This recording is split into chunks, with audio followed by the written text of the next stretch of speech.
Assalamualaikum warahmatullahi wabarakatuh. Perkenalkan, nama saya Dina Agustina. Saya mahasiswa Kebidanan D4 Poltekkes Medan.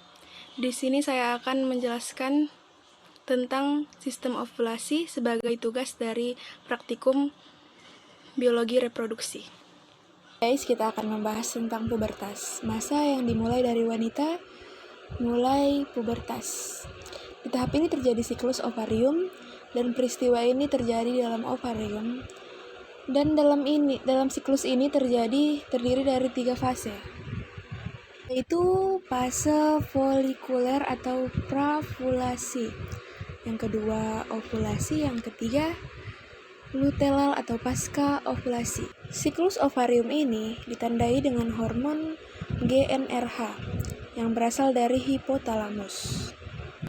Dan dengan hormon GnRH ini, tubuh akan menghasilkan hormon FSH dan LH. Dan ketiga hormon ini yang berperan dalam siklus ovarium.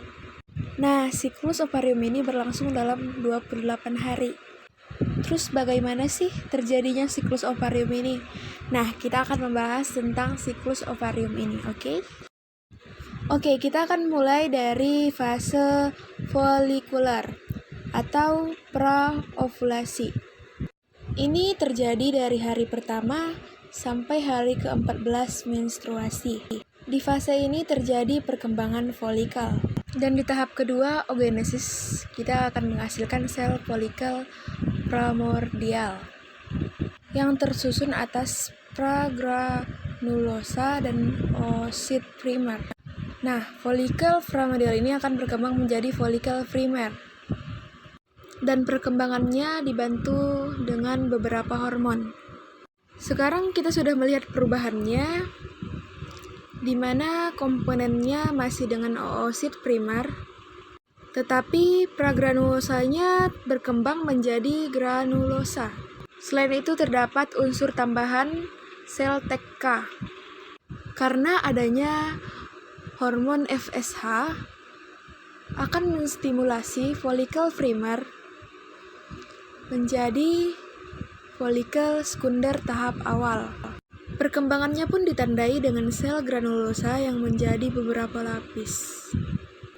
Selain itu ada yang baru, yaitu zona pellucida, yaitu celah antara sel TK dengan oosit primer. Lalu folikel ini juga akan disekresikan pada hormon estrogen atas stimulasi hormon LH dan hormon FSH. Selanjutnya, folikel sekunder tahap awal ini akan berkembang menjadi folikel sekunder tingkat akhir dan akan disimulasi juga oleh hormon FSH.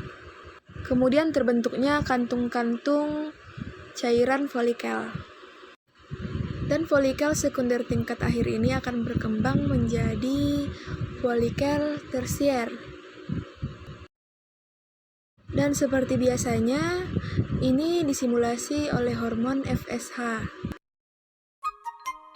Dan perkembangannya ditandai dengan kantung-kantung cairan folikel yang semakin membesar, sehingga ruangnya itu menyatu, yang disebut dengan antrum. Folikel tersier ini juga masih mengekskresikan estrogen, hormon estrogen. Dan sel oosit primernya akan melakukan pembelahan pertama, yang akan menghasilkan oosit sekunder. Di folikel tersier ini, oosit primer sudah menjadi oosit sekunder. Selain menghasilkan estrogen, folikel ini juga menghasilkan hormon inhibin. Fungsinya untuk menghambat produksi dari hormon FSH. Oke, sekarang kita masuk ke fase yang kedua, fase ovulasi.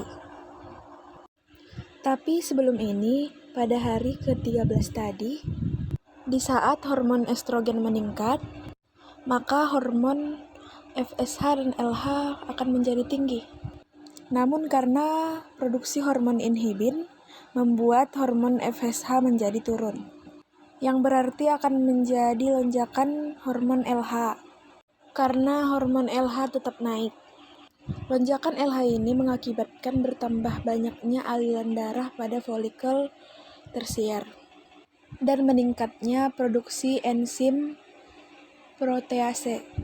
Karena itulah di hari 14 sampai 15 akan terjadi ovulasi, yaitu suatu peristiwa sel oosit sekunder dari ovarium menuju oviduk.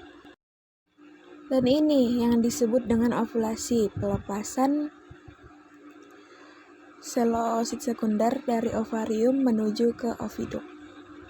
Proses ini akan dibantu oleh struktur fimbria yang akan membentuk gerakan gelombang. Nah, oosit sekunder ini akan berkembang menjadi ovum setelah peleburan dengan sel sperma pada saat fertilisasi dengan cara pembelahan meiosis yang kedua. Jika menggunakan diagram, proses meiosis akan seperti ini, teman. Dimulai dari oogonium yang diploid, kemudian akan melakukan pembelahan mitosis yang membentuk oosit primer. Kemudian, oosit primer ini pada saat pubertas akan membelah menjadi meiosis pertama. Yang satu bagian menjadi badan polar 1, yang satu lagi menjadi oosit sekunder. Kemudian pada saat fertilisasi dengan sel sperma, oosit sekunder menjadi ootit sementara dan melakukan meiosis kedua. Yang salah satunya akan menjadi ovum yang siap untuk dibuahi oleh sel sperma, dan yang satunya lagi menjadi badan polar yang kedua. Sementara itu, hasil dari pembelahan meiosis pertama, yaitu badan polar 1 akan menghasilkan 2 badan polar. Jadi totalnya ada 3 badan polar ya. Dan yang 3 ini akan didiferensiasi. Jadi beginilah proses oogenesis atau pembentukan sel telur. Oke, sekarang kita lanjut lagi ke pembahasan siklus ovarium karena tadi belum selesai. Nah, kita akan masuk ke fase yang ketiga, yaitu luteal atau pasca ovulasi, yang berlangsung pada hari ke-15 sampai 28.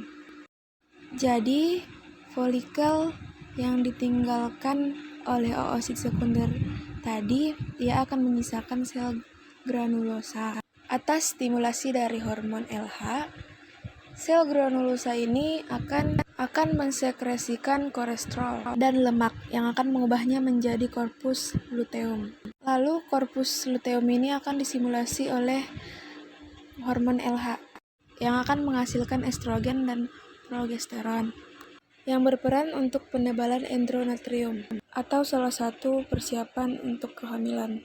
Namun dari produksi estrogen dan progesteron akan memberikan dampak negatif pada hormon GnRH karena penghambatan produksi dari hormon GnRH ini. Ini juga berpengaruh pada produksi hormon FSH dan hormon LH.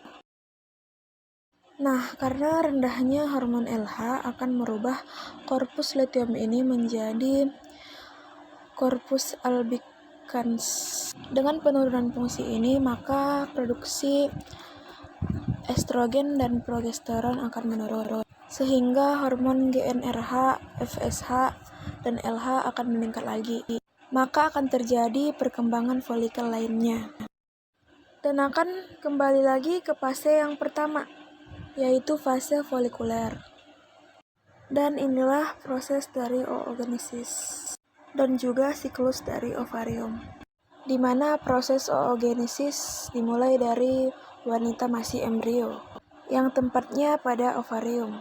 Oogenesis terdiri dari 3 tahapan, yaitu embrionik, prapubertas, dan pubertas. Saat pubertas terjadi siklus ovarium yang terdiri dari fase folikuler, ovulasi, dan luteal. Cukup sekian yang dapat saya sampaikan tentang penjelasan sistem ovarium.